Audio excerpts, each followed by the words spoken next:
Here we are. Happy Thursday, everybody. I am Mary from Mary's Heirloom Seeds, and welcome to our weekly Thursday Night Live at 5 p.m. Central here on our YouTube channel for Mary's Heirloom Seeds. I will give you guys a couple minutes, couple seconds to come join me. I try to get here right on time. Today it's really hot. It's always really hot here in the summertime, of course. I'm sure it's just as hot or maybe even warmer where you are. For those of you just joining me, check in, give me a comment, let me know exactly where you are, or at least don't give me your address, just tell us in general where you are. Tonight I'm going to talk about cover crops. Cover crops are really important in a lot of what we do mostly in large farms, but I'm going to talk about, hey, Kaylin, welcome, and Garden State Farmer and Swarmstead. Awesome. We've got some new faces tonight. So this is important for those of you that are looking to grow a little more what we would consider regenerative, a little more biodynamic. So that is something that is new on this property. Hey, Paul Phillips, welcome. And good afternoon, Robert. Yes, it is hot in southern Arkansas. It's hot in East Texas. It was 101 earlier, and it is now 95, I think, so a little cooler. So a lot of larger organic farms use cover crops, and those are typically in the fall and winter. But I want to talk a little bit about how you can incorporate cover crops, it's a mouthful, how you can incorporate cover crops in your own homestead garden, backyard garden, whatever you're growing and wherever you're growing. I'm going to try and give you the basics on how to start with cover crops. Now, cover crops are usually, like I mentioned, a fall and winter crop. It's hot out here. Why am I talking about cover crops? So in order to manage cover cropping properly, we need to plan ahead. You can't just say, oh, hey, it's October, I'm going to go plant some cover crops. Wait, where do I get seeds? How do I do it? What do I do it? And where am I going to do it? I want to make sure that we get our lighting. Give me a heads up if the lighting gets wonky for you guys. It's fine on my end, but just to double check. So once your summer crops are done, if you're not going to plant a fall crop in that area, now is the time to start thinking about what you're going to do for cover crops. Now, cover crops aren't just grown for fall and winter. You can actually use cover crops in between beds, or I should say in between rows. You can also do it in between beds if you're doing raised beds, honestly, but usually you want to cut down on some of the growth in between your beds.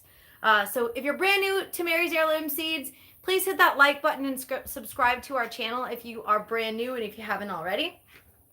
We try to provide the most helpful information for you guys. Today is cover crops. So if you wanted to do cover crops in between your rows, as you can see my garden behind me and you've seen in previous videos, I've got rows in this kitchen garden. We have other gardens around the property, but this is what I'm calling my kitchen garden. It's what I'm using to do a lot of my videos and teach you guys to grow certain things. So in between my rows, I should have planted cover crops, and I didn't even think about it. I was brand new to this garden, and I just planted everything in. But I will be using cover crops in the future. Cover crops can enhance biodiversity on your farm, in your backyard, and they help contribute to a healthier ecosystem all around. A lot of questions gardeners have about adding nutrients to your soil, they can be solved by making compost. But cover crops are a way of almost growing your own compost. So flowering crops can provide food and habitats for important pollinators. So something that is really important to consider. Robert, you asked about pollinators. I'm going to be doing a brand new video on flowering plants for pollinators. But cover crops are another way to provide a beneficial system for pollinators in your garden. And more pollinators, as we've discussed in past videos, can also help improve your pollination, which can improve your crop yields. So we really need those pollinators. Cover crops protect water quality as well, and soil erosion. They can also attract beneficial insects to eat those not so great insects. So by providing the growing cover crop, you're going to reduce your soil erosion, which is going to reduce some of those nutrients going into the water. Cover crops that attract and retain beneficial insects when you allow them to flower include buckwheat, clover, and brassicas. So those are some really good ones to consider. If you are looking at purchasing some cover crops, on marysheirloomseeds.com, we have bulk seeds, what are listed under sprouting seeds. You can actually buy bulk seeds, not massive quantities, but there are some that you could use as cover crops. We'll discuss a little more of those specifics in a little later on in the video. I mentioned cover crops can maintain and improve soil fertility in a number of ways, actually. They can protect against soil loss by either wind or water. Because you are growing something in there, you're not having your soil blow off. If you haven't learned about the Dust Bowl, that's kind of part of how cover cropping will really help. Sorry, my light is going in and out. I apologize. Is that messing with you guys over there, or can you see what I'm doing? Please let me know if you have any issues throughout the video, because I do want to make sure that you get a good experience here while we're discussing cover crops. Cover crops can contribute indirectly to overall soil health by adding organic matter. Hey Karen, you made it. So some of my articles on my website specify adding organic matter. I've mentioned organic matter in so many videos. So this is one of those things that is super important. The cover crops can be a long-term beneficial project for your garden. It may not be something that's going to add nitrogen to your soil immediately. Like saying if you needed nitrogen right this second, you would want to add, say, blood meal to your garden, or kelp meal or alfalfa meal. But adding cover crops will help you naturally and organically add beneficial nutrients to your soil. So let's talk about specifics. There's three basic families of cover crops. You've got grains, legumes, and broadleaves. Hello from rainy West Florida. Hey, Deborah. So grains are going to be your grasses, your rye, your oats, and your wheat. And these crops will help specifically building biomass in your soil, but also these grasses will help the roots break up some of the hard compacted soil. So if you have clay soil, if you've got soil like some of the areas in the gardens that we've built that are really hard and compacted, and you really need to break up that soil, the grasses are going to be a great option. And again, those are things like rye, oats, and wheat. They will provide nutrients at a later time after they're taken down, and we'll discuss that at a later time as well throughout the video. And then also their leaves can help with water filtration, because if you think about it, when you've got grasses growing up and then the water rains down on them, it is allowing the water to slowly fall off those leaves instead of just drench the ground and wash that soil out. Which, by the way, hey Mindy, which by the way is exactly what I was experiencing in our garden when we put this garden in first. It just washed the soil, the water just came flooding through. We had like 3 inches in like 2 hours or something crazy like that. And we had a lot of soil erosion in that sense in different areas. There was already kind of a flooded out area that I knew that's kind of what had already happened. So if I would have built up that eventually, when I build up that ground, if I wanted to use grasses, that will help slow down some of the water flow so that it's not totally flooding. Now, legumes, those are your peas, your clover, and your vetch. Those are probably one of the easiest. They are commonly known as nitrogen fixers, and we'll get into that in a little more detail in a little bit as well. And varieties like these, each one is going to do something different. Now, broadleaves are things like buckwheat and mustard. Now, these germinate really quickly, and they will shade some of the area, hoping to kind of shade out some of those weeds to help with weed suppression. And then again, once they're turned in, they're going to add soil nutrients. Legumes, peas, vetch, grown in a symbiotic relationship with soil-dwelling bacteria. So how do you get nitrogen by growing legumes? So bear with me here, because I know how the process works, but being on camera is a little different than just knowing it and discussing it in my garden when I kind of talk to myself sometimes. So there is a bacteria that works with legumes. Those are what you would call beans, but they're not really beans. These are your clover, these are your cowpeas, these are your regular peas, like, I don't know, green peas, pretty much any of your peas. So they are going to remove nitrogen from the soil and from the air, and they are going to capture them in the plant. And by using that plant in your compost or turning it under into your soil, you're going to be naturally adding that nitrogen back to your soil. So we've discussed the Three Sisters garden in the past, and there are some misinformation sometimes as far as beans go, because beans don't automatically add it to your soil while it's growing. Beans will add it to your soil, add nitrogen to your soil after it's been grown. So that's one of the things that I've seen some people have. Sorry, I'm just double checking here, making sure I can see you guys. There you are. By the way, if you've got any issues with the video, please give me a heads up. If you've got any questions throughout the video, please give me a heads up. Hit that like button if you haven't already, and subscribe to our channel if you haven't already. So that is one of the misinformation, I guess you could call it, about beans adding nitrogen to your soil. The beans don't automatically add nitrogen to your soil while they're growing. They collect the nitrogen, and then when you use that plant in your compost or you break it down, that's when it's going to add nitrogen to your soil. So the Three Sisters garden is great, but it doesn't automatically add nitrogen to your soil. Okay, covering that one. All right, so what do you do now that you've grown these cover crops? How do you knock it down? When do you knock it down, and what do you do with it? So once you've decided on what cover crop to grow, now what you want to do is you want to grow it, obviously. And then how you knock it down is going to depend on your specific area, okay? So timing is key.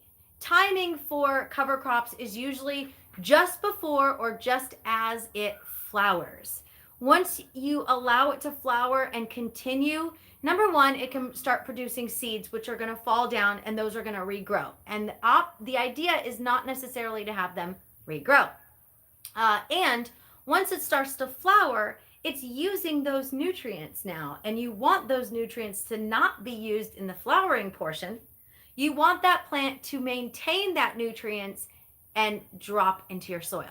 So dropping or cutting them down, sorry, there's creatures out there. Once you have them grown, you're going to cut them down. I know, sad, right? Before it even produces. Now you can leave some of the flowering varieties, especially like clover for the bees. Those are really important. But once it starts to flower, it is at its peak nutrients. And that's when you're going to want to chop and drop, or whatever way you choose to break it down. So a good indicator, like I mentioned, is when it is starting to flower. You can wait till half of it flowers. That way you're providing some pollinator friendly flowers. But mostly once it starts to flower, you're going to chop it down. After cutting, you're going to want to let it decompose. After it is decomposed fully is when it is most readily available for your plants and in your soil. So you don't want to chop it down and then plant immediately. You want to give it some time to break down, because while it's breaking down, it's the nutrients aren't readily available to your plants in your soil. So you're going to want to allow at least 3 to 6 weeks for it to fully decompose in your soil before planting, which is why we're discussing this now so that you can plan ahead for your cover crops. Now, what is the best way to knock it down? One of our customers asked, excuse me just a second, it is really warm out here, and I brought my water out with me.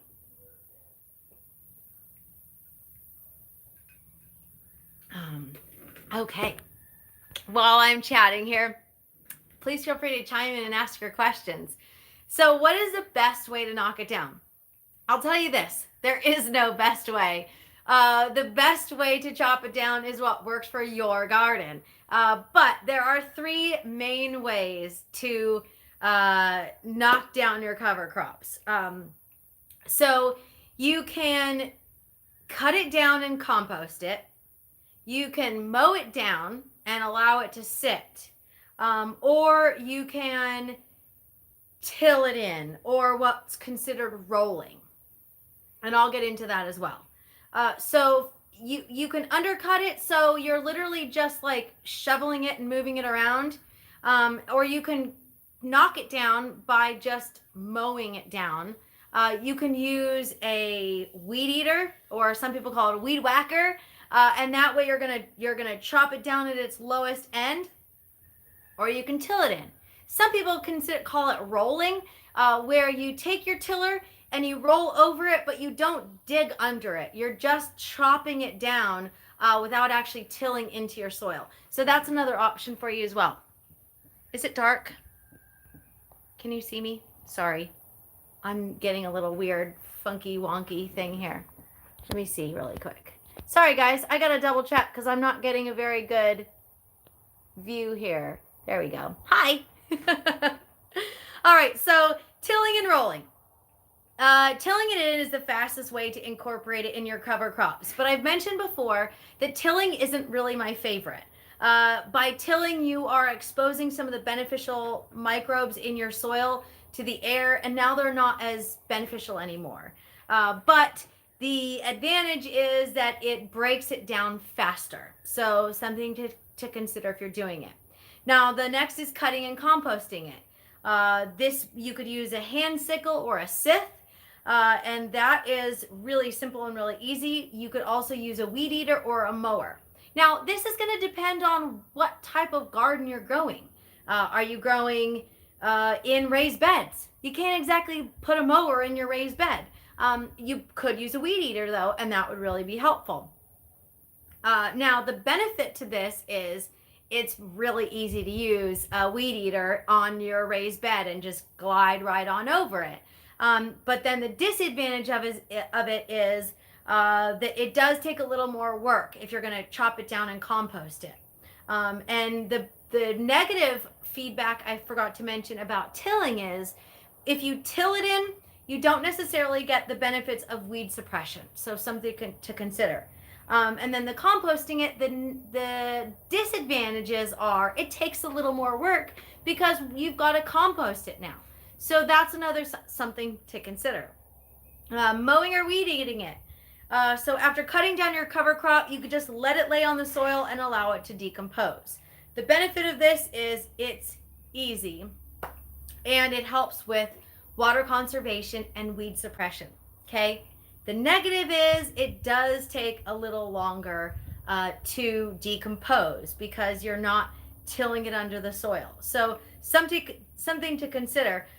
If you're cutting and composting or just mowing it down, it's going to take several weeks, even several months, depending on where you are. Whereas just tilling it under, you're looking at a couple weeks, 2, 3, 6 weeks, depending on, again, your area. Now, if you wanted to speed up your decomposition in say a composter, you can chop it down into smaller pieces. Smaller pieces usually allow it to decompose faster. You can turn your compost pile more often, and that can speed up decomposition. You can cover it with a tarp.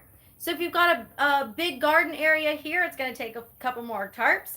If you've got a compost pile, that is really easy to just tarp it over. And then alfalfa meal is another option you can add to your soil, or I should say add to your compost pile, which will help speed up decomposition in your compost pile. And last but certainly not least is going to be water. You want your compost to be moist without being waterlogged. So you don't want puddles of water sitting in there, but you do want to keep it wet all the time. All right, so let's talk about specifics on different types of cover crops. You've got grasses. We mentioned that already. Those are going to be your oats, your barley, and your wheat, and your rye, also called cereal grasses. Some of these are annuals and some of these are perennials. So for a cover crop, you really want to grow an annual. You don't want them you're not looking to produce a cereal, you're looking to produce a grass. These produce a fibrous, dense mass of roots. They are great for heavy clay ground, so they will help break up some of that soil. Even if they die back after their frost, again, if you're planting in winter or fall, even if they die back after a frost, sometimes those roots stay, so that's a good thing. Next, you've got your crimson and your clover. Those are my favorites, actually. Crimson clover is absolutely hands down my favorite. It is edible. You can totally eat it. Sometimes people make clover tea. Not only is it the easiest variety, but it is the faster maturing variety. Not necessarily maturing, but it's a faster producing. It can break down in your soil in as few as 10 days.